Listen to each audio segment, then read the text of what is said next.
ሰላም ጤና ይስጥልን የተወደዳችሁ የጎ ቴሌቪዥን አድማጭ ተመልካቾቻችን እንደምንቆያችሁን አበይትና ትኩስ መረጃዎችን ይዘንላችሁ ቀርበናል። ለቻናላችን አዲስ ከሆናችሁ ቻናላችንን ላይክ፣ ሼር፣ ሰብስክራይብ በማድረግ አብራችሁን ቆዩ።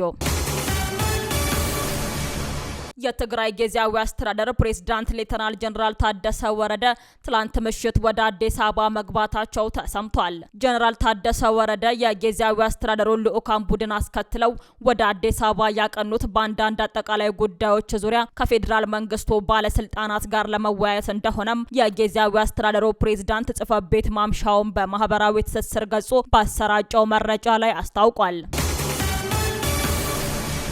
የፌዴራል ከፍተኛ ፍርድ ቤት የቀድሞ የሰላም ሚኒስተር ዴኤታ ታዬ ደንደአ በተመሰረቱባቸው 3 አዳዲስ ክሶች ላይ ባቀረቡት የዋስትና ጥያቄ ላይ ውሳኔውን ለመስጠት ለታህሳስ 22 ተለዋጭ ቀጠሮ መስጠቱ ተሰምቷል። በሌላ በኩል ታዬ ህዳር 26 2018 ዓ.ም የቅጣት ብይን ከተላለፈበት ፍቃድ የሌለው ጦር መሳሪያ ይዞ የመገኘት ክስ ጋር በተያያዘ የሰብአዊ መብት ጥሰት ተፈጽሞብኛል በማለት ችሎቱ በድጋሜ አቤቱታም አቅርቧል። ታዬ ከዚህ ቀደም ባቀረቡት በዚሁ አቤቱታ መሰረት ኢሰመኮ ጉዳዩን አጣርቶ እንዲያቀርብ ተልኮለት ኢሰመኮም ተከሳሹ የሰብአዊ መብት ጥሰቶች እንደተፈጸሙባቸው የሚያረጋግጥ የምርመራ ሰነድ የካቲት 6 2017 ለችሎት አቅርቦ ነበር። ሆኖም ችሎቱ በወቅቱ ለአቤቱታው እልባት ሳይሰጥ በመቆየቱ ታዬ ቅሬታቸውን በድጋሜ ያቀረቡ ሲሆን ችሎቱ ግን ሌላ የክስ መዝገብ እያየ መሆኑን በመጥቀስ አቤቱታውን በጽሁፍ እንዲያቀርቡም ትዕዛዝ ሰጥቷል። በተያያዘ ዜና የፌዴራሉ አቃቢ ህግ ህዳር 26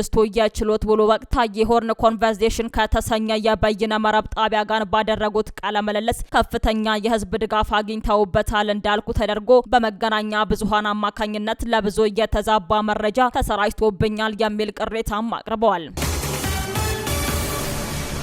የትግራይ ጊዜያዊ አስተዳደር ፌዴራል መንግስቱ በህገ መንግስቱና በግጭት ማቆሙ ስምምነት መሰረት በምዕራብ ትግራይ በኃይል የተያዙ አካባቢዎችን ወደ መደበኛ አስተዳደር ለመመለስ ቀጥተኛ ትዕዛዝ እንዲሰጥና እርምጃዎች እንዲወሰዱ ባወጣው መግለጫ ላይ ጠይቋል።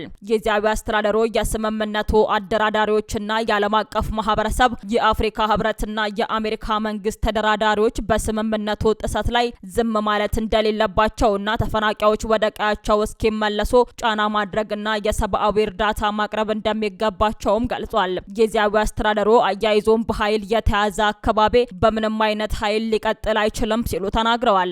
የተፈናቃዮች ጉዳይ በግጭት ማቆም ስምምነቱ መሰረት በአስቸኳይ ካልተፈታ መዘዙ የባሰ ይሆናል በማለት ጊዜያዊ አስተዳደሩ አስጠንቅቋል። ጊዜያዊ አስተዳደሩ ለተፈናቃዮች አለመመለስ ከፌዴራል መንግስቱ በተጨማሪም የትግራይ ፖለቲከኞች የገቡበትን ፉክክርና የውስጥ ግጭትን ተጠያቂም አድርጎታል። በትግራይ ክልል ሲንቀሳቀስ የቆየው ተቃዋሚው ባይቶና ፓርቲ በመጪው ግንቦት በሚደረገው ሀገራዊ ምርጫ ለመሳተፍ ዝግጅት እያደረገ መሆኑን አንዳንድ ምንጮች ጠቁመዋል። ፓርቲው በትግራይ ክልል ምርጫ ካልተካሄደ በአዲስ አበባ ለመወዳደር ወጥኖ እየተንቀሳቀሰ እንደሆነም ተረድቷል። ፓርቲው በአማራና በአፋር ክልሎች የመወዳደር ውጥን ያለው ቢሆንም ሆኖም በሁለቱ ክልሎች በምርጫው ለመሳተፍ አስቻይ ሁኔታ የለም ብሎ እንደሚያምንም መረዳት ተችሏል። ፓርቲው በትግራይ ክልል ምርጫ ማካሄድ በሚቻልባቸው ሁኔታዎች ላይ ከብሔራዊ ምርጫ ቦርድ ጋር ንግግር መጀመሩም ተሰምቷል። የሰሜን ኢትዮጵያውን ጦርነት ተከትሎ የፓርቲው ፍቃድ ተሰርዞ የቆየ ሲሆን በሚያዝያ ወር 2016 ዓ.ም ግን ፓርቲው በሀገር አቀፍ ደረጃ ለመንቀሳቀስ የሚያስችለውን ፍቃድ እንዳገኘም ይታወሳል።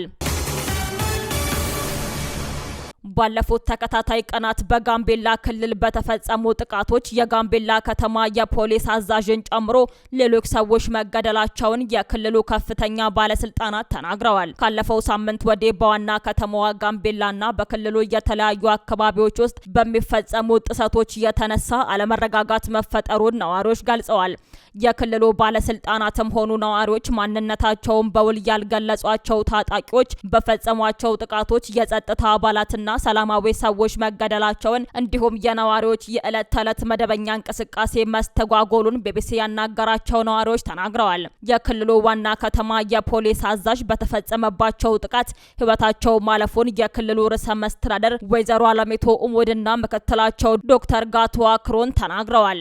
ይህን ተከትሎም በጋምቤላ ክልል ጋምቤላ ከተማ ረቡዕ ታህሳስ 8 2018 ዓ.ም ከረፋዶ ጀምሮ ተኩስ ሲሰማ እንደነበር ነዋሪዎች ምስክርነታቸውን ቃላቸውን የሰጡ ሲሆን በሰዎች ላይ ጉዳት መድረሱን መስማታቸውንም ተናግረዋል። የጋምቤላ ክልል አስተዳደር ረቡዕ ምሽት ባወጣው መግለጫ የክልሉ ህዝብ ሰላም እንቅልፍ የሚነሳቸውና ግጭትና የሰው ሞት የሚያስደስታቸው ያላቸውን በስም ያልጠቀሳቸውን ኃይሎች ከሰሞኑ የጋምቤላ ከተማን ጨምሮ በሌሎች ወረዳዎች ትርምስ ፈጥሯል በማለት የተከሰተውን ሁኔታም ገልጾታል። ጨምሮም እነዚህ ኃይሎች ሰዎችን በመግደል ተሽከርካሪዎች ላይ ጥቃት በማድረስና ህይወት እንዲጠፋም በማድረግ የጸጥታ አካላትንና አመራርን ኢላማ በማድረግ የተለያዩ ሙከራዎችን ማድረጋቸውንም ገልጿል። መግለጫው የከተማው ፖሊስ አዛዥን ግድያ ባይጠቅስም የጸጥታ አካላትና አመራር በማለት በፖሊስና በአዛዡ ላይ የተፈጸመውን ግድያም አመላክቷል። ፕሬዝዳንት ዶናልድ ትራምፕ ለገና በዓል ለወታደሮቻቸው የጀግና ክፍያ እንደሚያደርጉ ተገለጸ።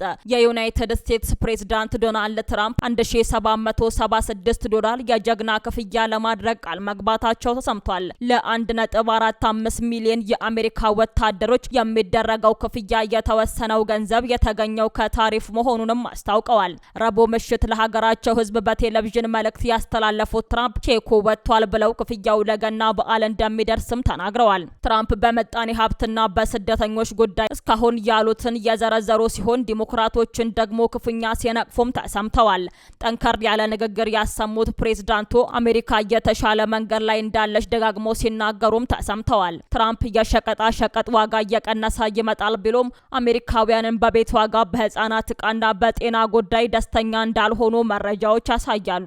ለ18 ደቂቃ ንግግር ያደረጉት ትራምፕ የጀግና ክፍያ ያሉት ገንዘብ ጠቅላላ ወጪው $2.5 ቢሊዮን መሆኑን ጠቅሰው በሀገራችን የመስረታ ዓመት 1776 ስም ይከፈላልም ብለዋል። ፕሬዝዳንቱ እንደሚሉት ገንዘቡ የተገኘው ከታሪፍና ግዙፍና ውቡ ቢል ብለው ከጠሩት በጀት ነው። ፕሬዝዳንት ዶናልድ ትራምፕ ለገና በዓል ለወታደሮቻቸው የጀግና ክፍያ እንደሚያደርጉ ተገለጸ።